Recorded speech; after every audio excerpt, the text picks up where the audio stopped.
It takes some England players a career to feel at home in the Ashes. Dawid Malan needed one ball. Walking out on the first day of the first test at Brisbane last November, he had prepared for a Mitchell Starc Yorker, and a Yorker is what he got. He played it with ease. By the end of an otherwise dark series, Malan had provided a glimmer of light. His haul of 383 runs was England's highest, and his century at Perth one of only 300s. As Malan prepares to resume his role at number 5 for next month's two-test series against Pakistan, he finds himself a step ahead of Mark Stoneman and James Vince, and still pinching himself that his Ashes went so swimmingly. After a summer in which he trod water against South Africa and West Indies. After the South Africa series, Hashim Amla told me I looked really anxious when I started in all my 4 innings, he tells Sportsmail. He said, "You didn't look like you were calm at the crease, but don't worry, it's a good thing.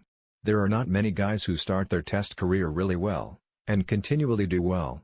It's usually the guys who have a few setbacks early who have to go away and work it out quicker."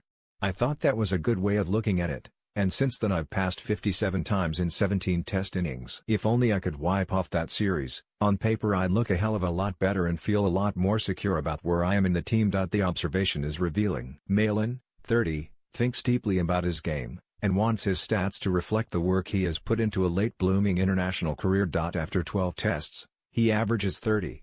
He knows it should be higher, but he is also grateful for the chance to improve it. I definitely doubted myself, and whether I should be playing test cricket after that South Africa series. I was a bit surprised to be picked for the Ashes. I thought I was pretty fortunate, he says. But England's batting cupboard is not plentifully stocked right now, and he set about making the most of his lucky break, and despite the hullabaloo over the ECB's new 100-ball tournament, the 5-day format remains Malan's main ambition. The Ashes taught him some valuable lessons. Watching guys like Steve Smith and David Warner, you pick little things up. It was good to watch their mindset and how hungry they were to score runs. You had to work so hard for their wicket. If I'm honest, I could probably have scored another 100 runs in Australia. His goals for the new season? I want to play all the test matches, I want to break into the 50-over team, and I want to play all the 2020s.